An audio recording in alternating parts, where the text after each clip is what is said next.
There are over 100,000 Assyrians and Chaldeans and also Syriacs that live out from the Middle East that have taken refuge here.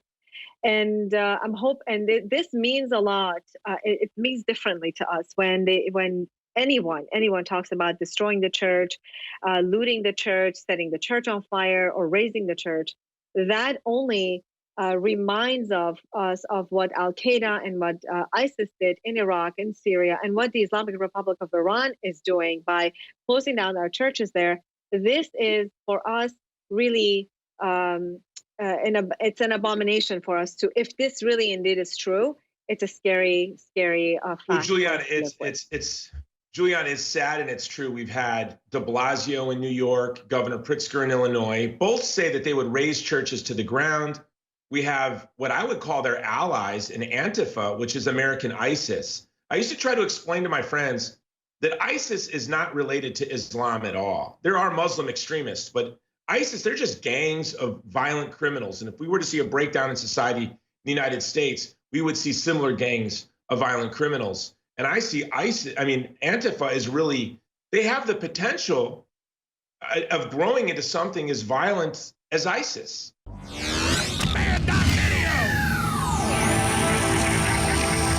Aloha world.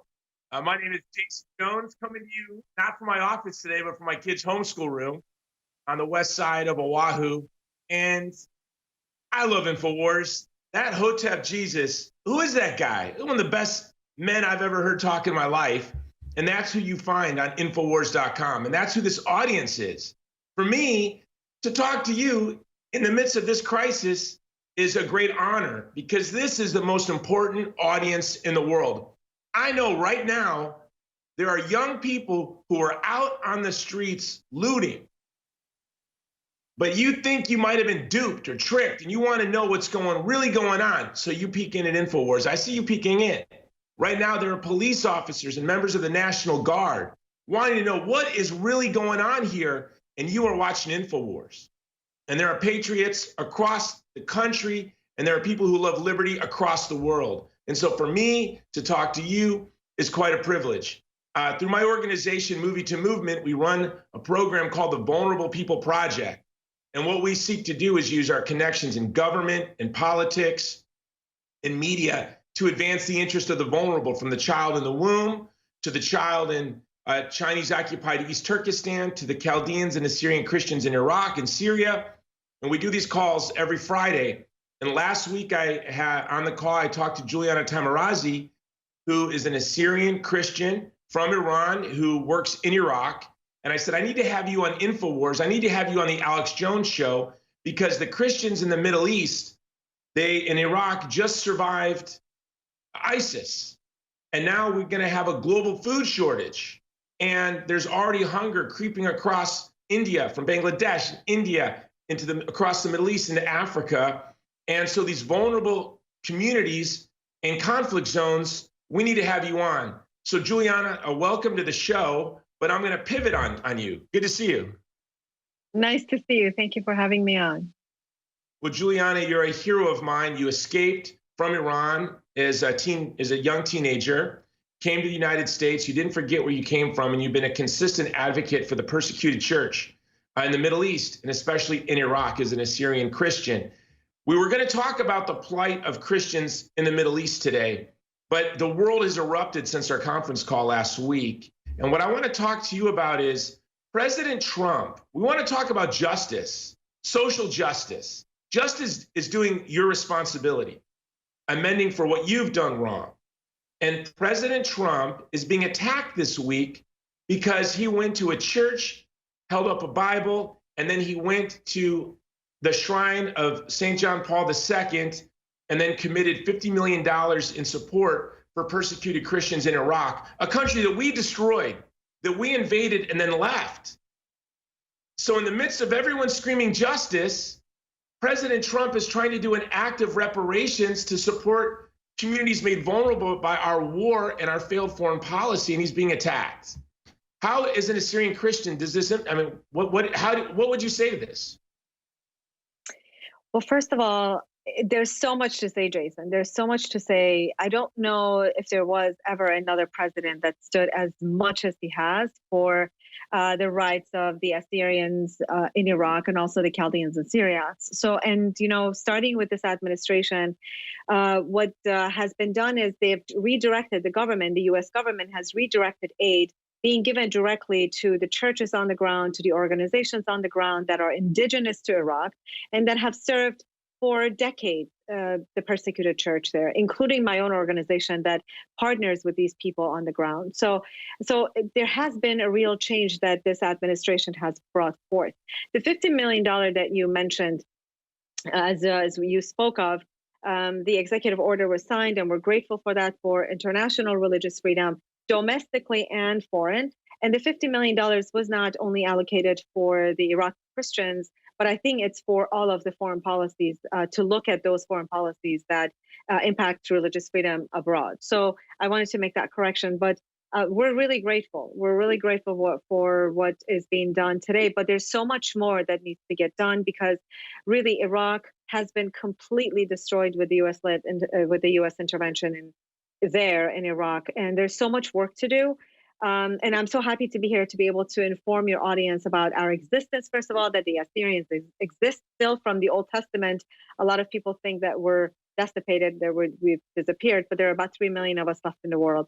Living in our homeland, only 150,000 of us are still left in the homeland. The rest of us are in the diaspora, and there's so much to do, and there's so much to talk about. You're an Assyrian Christian living in Chicago. There are a lot of Assyrian Christians in Chicago, a lot of Chaldean Christians from Iraq in Chicago. Your governor last week said that any church that dare open during this lockdown, he would raze to the ground. Did you hear that? Did you hear him say that, Governor Pritzker? I have not myself have heard it, but I've read some reports and I've heard through the grapevine. So I haven't seen it with my own eyes, truth be told. However, if this indeed is true, I'm hoping that his words were mistaken, or they were taken out of context, because there are over 100,000 Assyrians and Chaldeans and also Syriacs that live out from the Middle East that have taken refuge here. And this means a lot. It means differently to us when anyone talks about destroying the church, looting the church, setting the church on fire, or raising the church. That only reminds us of what Al Qaeda and what ISIS did in Iraq and Syria, and what the Islamic Republic of Iran is doing by closing down our churches there. This is for us really. It's an abomination for us to, if this really indeed is true, it's a scary fact. Well, Julianne, Julianne, it's sad and it's true. We've had de Blasio in New York, Governor Pritzker in Illinois, both say that they would raise churches to the ground. We have what I would call their allies in Antifa, which is American ISIS. I used to try to explain to my friends that ISIS is not related to Islam at all. There are Muslim extremists, but ISIS, they're just gangs of violent criminals. And if we were to see a breakdown in society in the United States, we would see similar gangs of violent criminals. And I see Antifa is really, they have the potential of growing into something as violent as ISIS. And if they were unchecked, I don't think they would check themselves. They're extremely violent, and they've shown that they're capable of anything, including setting churches on fire. And so now we have this violent group, Antifa, American ISIS. I call them uber fascists, not anti-fascists. And you have elected officials allied to Antifa like Cuomo and Pritzker and de Blasio, who are threatening to raise churches to the ground in the United States of America.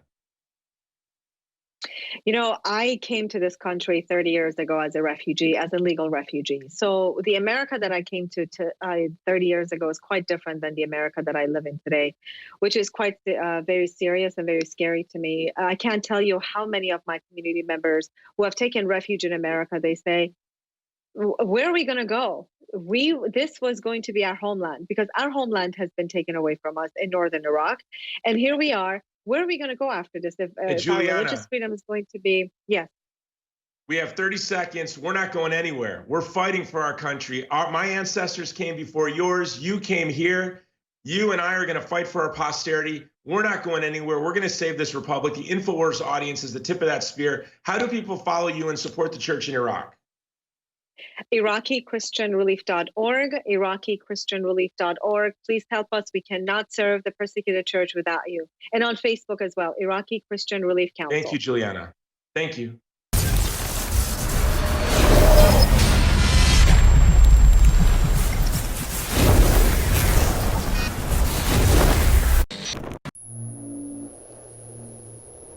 InfoWars. The most banned network in the world. Now, let me tell you how we finance the armored vehicle to cover protest and the reporters and the crew and the great people. It's you buying products. Wear an InfoWars shirt loud and proud. You'll meet a lot of great people. Don't wear it in the blue area, they'll try to kill you. And we have this big flash sale, the biggest we've run since December. It's gonna have to end. 60% off across the board flash sale. Super Male Vitality, amazing, 60% off. Knockout Sleep Support, very powerful, 60% off. Brain Force Plus, our top seller overall, never done, 60% off. BioTrue Selenium, amazing. From the mustard seed, 60% off. Chill Force, again, you wanna relax at the end of the day and take care of that anxiety, it does a great job for me. Ultimate Krill Oil, close to selling out, still, never before done, 60% off. Survival Shield X2, never done this, 60% off. Emmerich Essentials Hand Sanitizer with essential oil, 60% off. DNA Force Plus, never done this, 60% off. Living Defense Plus, amazing to flush out unwanted visitors, 50% off. Turbo Force, 10-hour clean energy, never done, 60% off, but we're getting everything sold now. About to sell out of InfoWars Life, vanilla coconut protein bars, very close to selling out. InfoWarsStore.com. It's not because we're not selling the products. We'd sell these the next few months. I'm gut level. Think things are so bad, just get your orders in. We ship the next day. I've got articles here out of CNBC about unsold truffles tell tale of 3.4 trillion food chain locked, where almost all the food is rotting around the world. You see this graph? It's down over 90%. Yeah, you should get storable food right now at InfoWarsStore.com as well. They have instituted Armageddon financially, and we have had it so good so long. It's kind of like you've got a tenth of a tank and you got to drive 50 miles. You're like, oh, I'll get there. All of a sudden your engine goes.